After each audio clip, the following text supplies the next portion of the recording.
Hi guys, welcome back to the channel. We are once again back in the car, which means that we actually were able to see a film in the movie theater and get you guys a review. What was the film that we saw on this very, very late night? Well, none other than the 4-hour-long cinema event of the month, I guess is kind of how it's been advertised. Killers of the Flower Moon. Since we just spent 4 hours doing it, we're going to be kind of quick with this, hopefully. DJ, 1 to 10, what do you think about this film? I give it a 9.5. 9.5. Okay, why? I almost wanted to give it a 10, honestly. Perfect film, I guess. It's pretty solid, I think. Okay, why? It's episodic, so it's long. What was it, 4 hours and... It's 3 hours and 40 minutes. Yeah, so it's almost 4 hours long. Yeah. But man, it was just really good. It felt to me like a mini series where it has a good kind of a good pacing that just kind of flows. It's slow. It moves slow. But it doesn't go so slow that I felt like I was being kind of like drugged. Like it felt like it was moving naturally. The cinematography in this thing is fantastic. I really love the score and the music that they do. They'll take music from like what's going on in a scene, and then they'll bring it up and then throw it into the background and let it run. That was really cool. The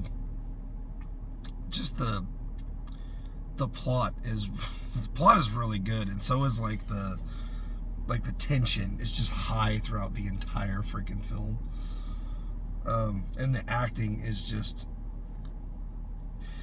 I hated the villains, and I was rooting for the heroes in this, because it's like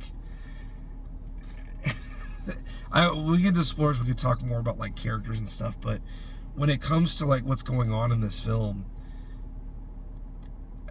I felt for like emotional towards the different characters because they acted so well out what they were trying to do. It was pretty intense. That's all I got. What about you? Okay, personally, I'm going to go with a 7.5. Okay. So cinematography is really great.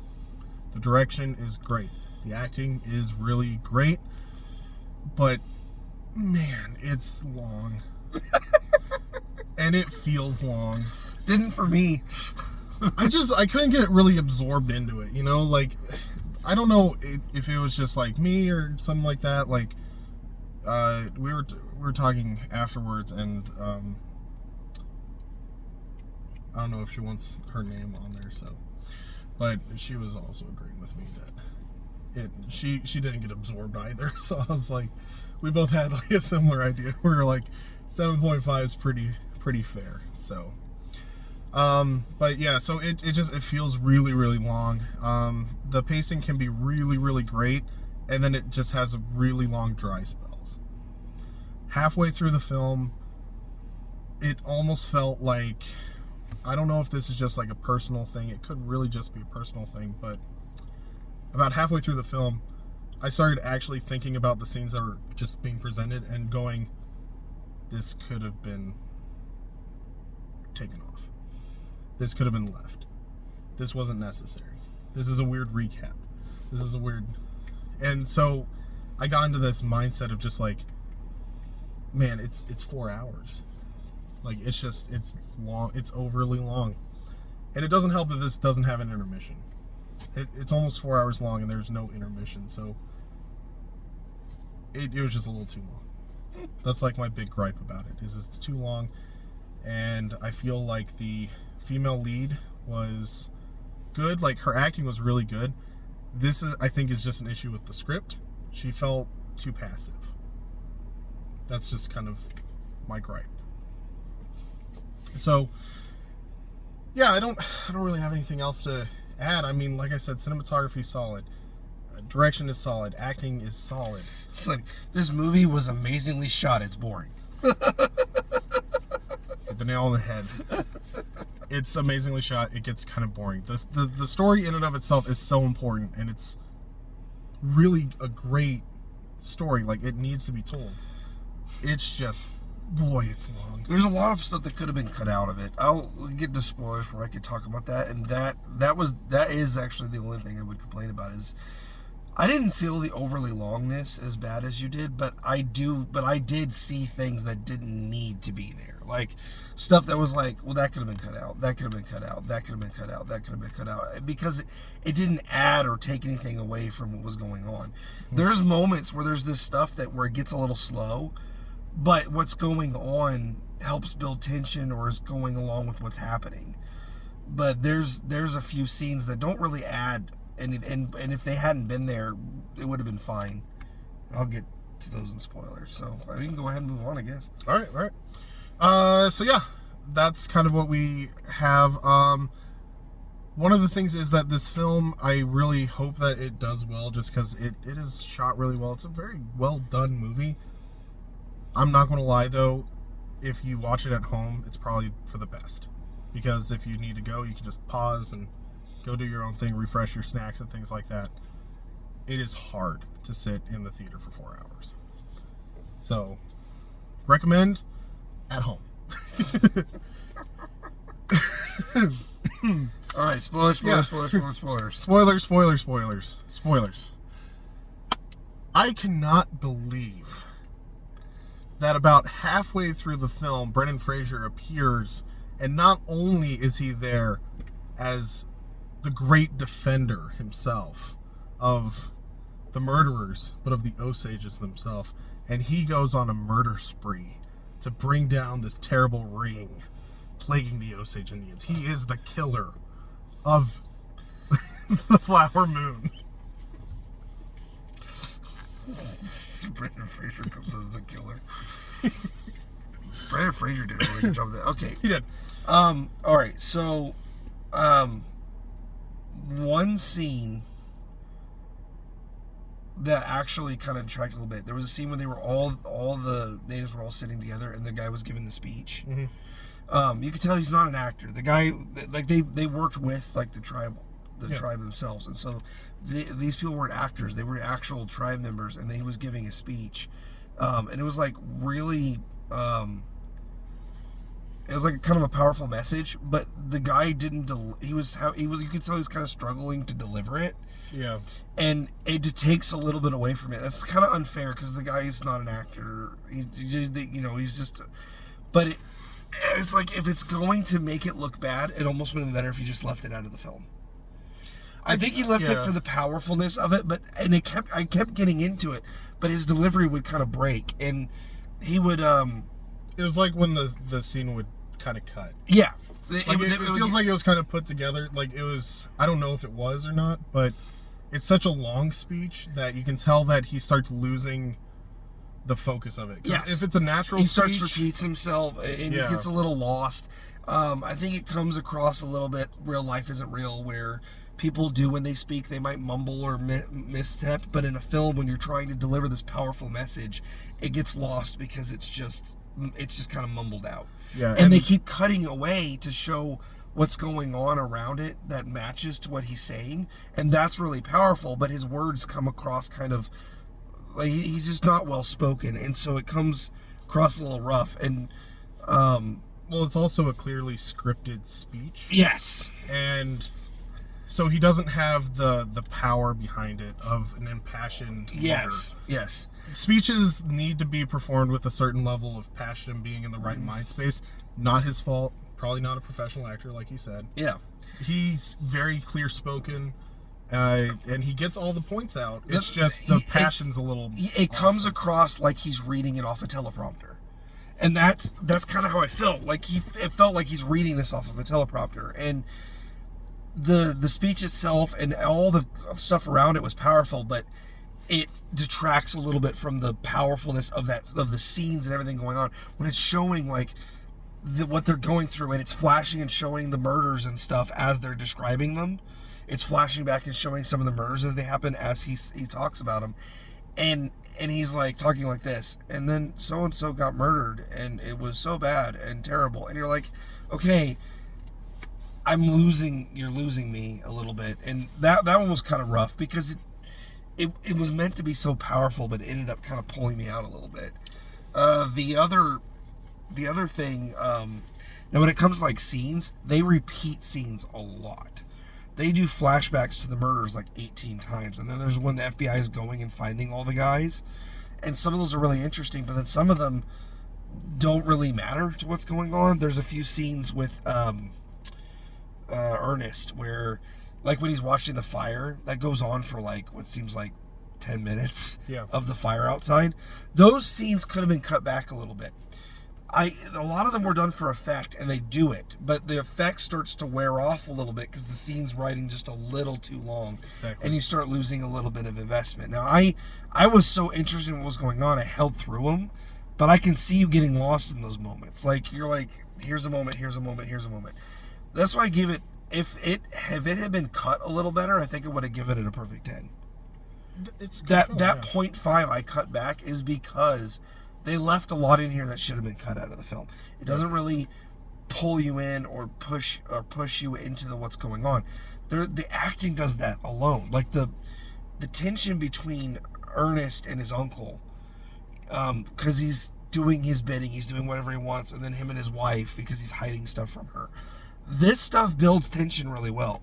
These moments where he's just sitting there staring off into the moment doesn't really work that well because the tension builds. Passing.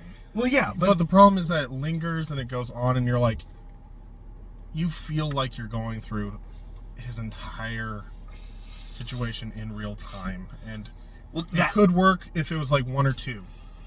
It's the whole movie. It covers several years throughout the film, and there's a lot of these times where you're having to infer what's going on based off the background. The children's age as they grow up is like the only signifier I really had of like the passage of time. Yeah. Because otherwise it's really hard to tell what's going on. There were a few moments where there's like people in the background and I don't know who they are. They don't tell you who they are. They never mention them. There's this moment where there's like a couple talking about how being real racist about the kid, like, oh, she's just a mixed breed savage or whatever. I don't know who they were. Yeah, they never actually say. I never know. I don't know who they. I was like, who are they? I was who like, are these people? I was like, are these supposed to be like Ernest's parents? Because they're clearly someone connected to the family. Because they don't just go like, hey, random racist on the street, you want to have dinner with me? Yeah, my next family? It's really weird. There's these moments where these family members and people show up and you don't know who they are and then they disappear forever. And that happens quite a bit throughout the film where there's these little moments. It doesn't really matter. Most of them don't matter. Most of the times when these people pop in and out, it doesn't really matter much. They're just background noise and that's fine. Like, there's a point where they come to the camp and there's all these people at the camp. They're ruffians. You assume they're thieves and ruffians. It's a bandit camp. Okay. That you can infer this stuff. But when there's these important characters that show up multiple times and they don't explain who they are, I'm like, who the frick are those people? Why are they at the table with the guy killing everyone? That seems important. And then they're not mentioned for like half the film and then they show up towards the end again. Oh yeah, they're in the courtroom. Yeah, they're in the courtroom and they're in the house. And they're in the house when they all. So when there's a scene where Ernest gets brought in, the FBI lets him go home, and he goes back, and they kind of all basically threaten him, but they ganged up on him to make sure that he did what was. Yes, but it's like everybody in the town that's been involved: the sheriff, the doctors, and the lawyer, the lawyer, the oil people, his other family members. Everyone that's been involved in all of this are there to threaten him out, and there's people that those two people are there again. I'm like, who the frick are they? But yeah, that bothered me a little bit. But the thing that really a couple of things that bothered me were they never explained what Leo's putting in the insulin. No, they don't ever. So. It would have been nice just to know. So it's like, oh, he's actually poisoning her. Like they're going to kill her with this, or it's really just it doesn't mix well with insulin. It would have been nice to know what it was. The vibe I got was that we were seeing this whole thing from Ernest's perspective. Oh, okay, yeah. So he doesn't know, so we don't know. In fact, one of the things about this movie I won't complain about is they do a really good job of only showing you the things that Ernest was part of up until the trial, where they go back and then you get to see the other people's side of the story. Well, yeah, you just kind of get the info. Yeah, from the beginning of the film up to the trial, you only see Ernest's perspective. So when it shows all the people getting beat up, you're like, what? And then you find out he was part of it. You realize, oh, all the deaths they've shown so far, Ernest was part of. He was part of the beatings of those people and stuff. But the other ones, you don't get to see what actually happens, except for there's two moments where there's like there's a narration, and it's the guy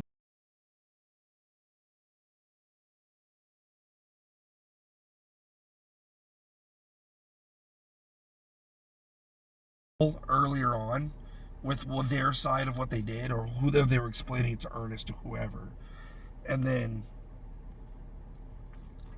it's like these testimony moments, and it's weird because the film follows Ernest, and then I don't know, maybe 6 or 7 times before the trial, there's these little narration points where a character narrates a death or someone they knew or something they did, and then it gets to the trial, and then you realize these are statements they're making, and it comes up. It doesn't do it again. It shows that character, and it shows you're gonna want to write this down, and you realize that's his testimony that they showed earlier in the film. So they're slowly foreshadowing the trial by giving these little moments and tidbits of information that he wouldn't know. Yeah. But otherwise, other than those narrations, it's all from Ernest's perspective. So we only know what he knows. And when he doesn't tell her what it is, and we never actually find out what it is that was in it. It would have been cool to find out in the little news thing at the end. That's true. That news thing, I actually really liked that news thing. Like, it was a change of pace and things like that, but it was a very creative way to do the stereotypical, like, they're all drifting into the sunset. And it was a very interesting way to do it. It just felt weird. It felt like a weird film to do it in because it had this tone that was consistent, and the tone shift, and then it ends that way. That was what I was like.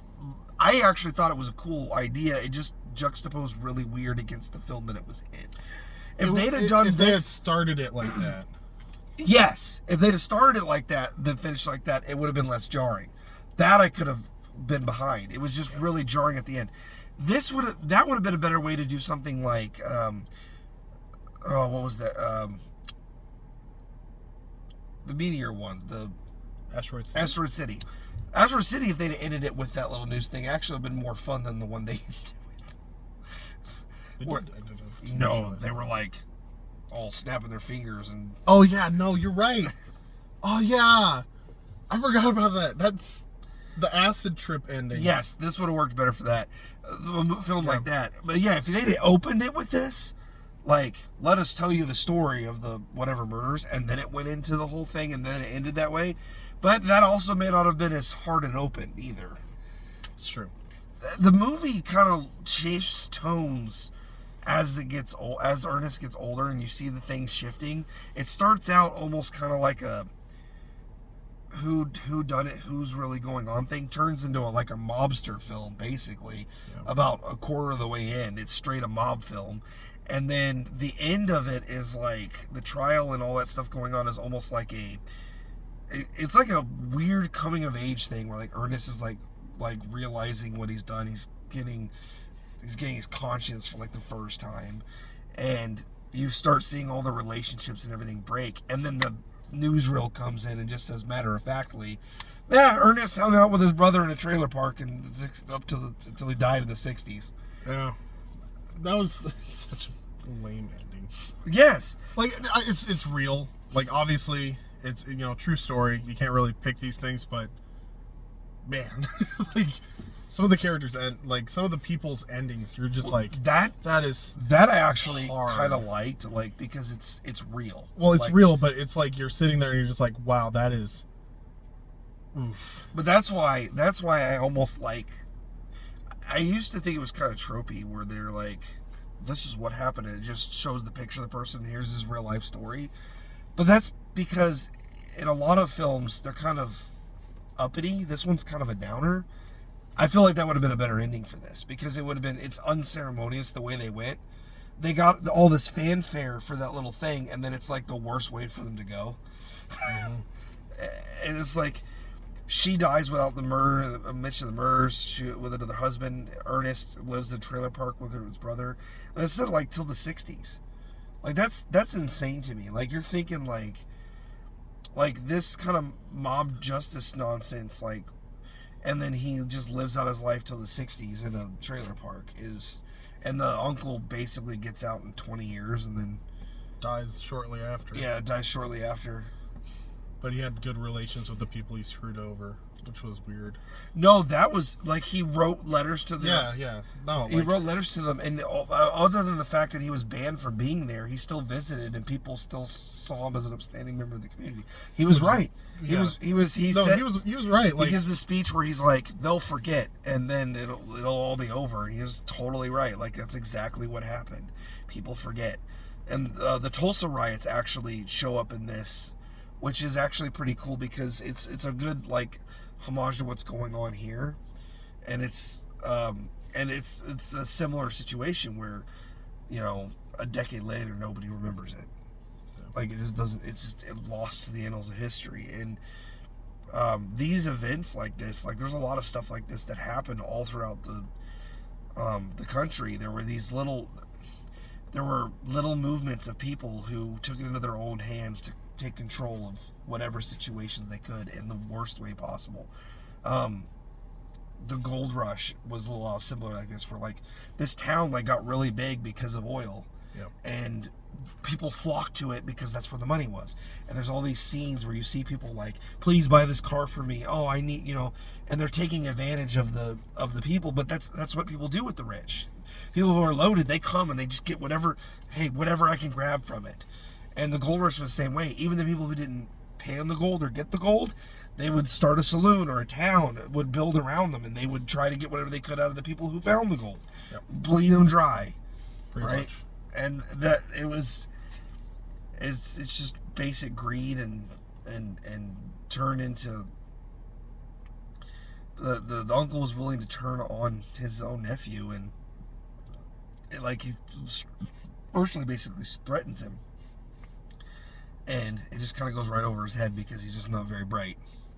Just the whole film is just a roller coaster. That's why I was caught in it, because you know he's not very bright, and you're following the story, and it just keeps taking turns, and you're like, well, I mean, you kind of know that certain characters are they're gonna die, like, you know it's coming, but you don't know how or exactly why or exactly what's happening, and it was intense.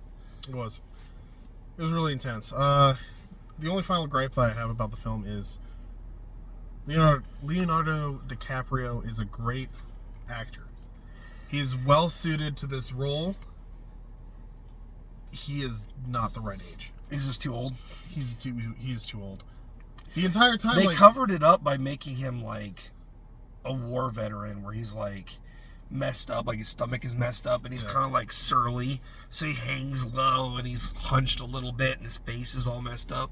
So he kind of, it hides his age a little bit by just making him look mangled, but it doesn't do a good enough job. You don't really buy his age until the end of the film, because then it's like... At the end of the film, at the end of the film, he starts to look his age, like, yeah, that makes sense. Yeah, he would be about 40. It's been like 10 years, you know, since he came back from war, and he's been through some stuff.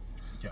Then it makes sense. But yeah, when he first comes back... it's 40-year-old, like, Leo's 50 something. He's as old as Brad Pitt. He's like 55. Yeah, he's up there. And so he looks it too. Like, that's the thing, is like, he doesn't have the baby face. So you see him come back from war, and you're just like, good Lord, did he get drafted at 30? like the entire time, you're just like, like, he shows up in the scene, I'm just like, how old is he supposed to be? Right. And then he's like, oh, I know what you're thinking. That's a handsome devil. I'm like, no, what I'm thinking is, that's a pretty dried up prune. Yeah, right? It's like Robin the Cradle there. She's like 19, and I don't know actually how old she is. No. It doesn't actually mention anyone's age in it, so you're just kind of left guessing. But Leonardo DiCaprio looks way older than he should be, and Robert De Niro actually looks like he's the age of the person he's supposed to be. He was older when he got caught. Yeah. But, Leonardo DiCaprio, just, he does look a little old for it. That's all I got. That's just like a minor gripe, but I just figured Well, I'd put it out there. It matters. It matters. If you pick an actor and have them play a younger character, it makes it difficult to take it seriously. I actually had that problem with when they did the Han Solo film. The one who played Han Solo was older than Harrison Ford was when he originally played Han Solo. He was over 35? What? Han Solo, like, Harrison Ford was 35. Was he that old? Harrison Ford started his career really late. I thought he was like 20-something. He was 35. I was pretty sure. No, Harrison Ford had the baby face. But well, that's true. But the actor that played the new Harrison Ford looked older. I don't know if it actually was older, but he looked older. And like when you do, like he's supposed to be playing a younger Han Solo, and he looks older than Han did. It's hard to believe. When you do stuff like that, it takes you out of the film. Yep.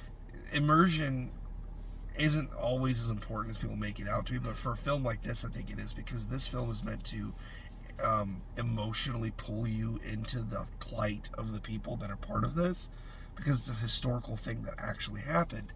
But when you break it a little bit when you make it ages, or you don't cut stuff out, you leave things linger too long, I stop focusing on, wow, that's a really intense moment, I can't believe that happened, and it's like, oh my dear gosh, when will this end?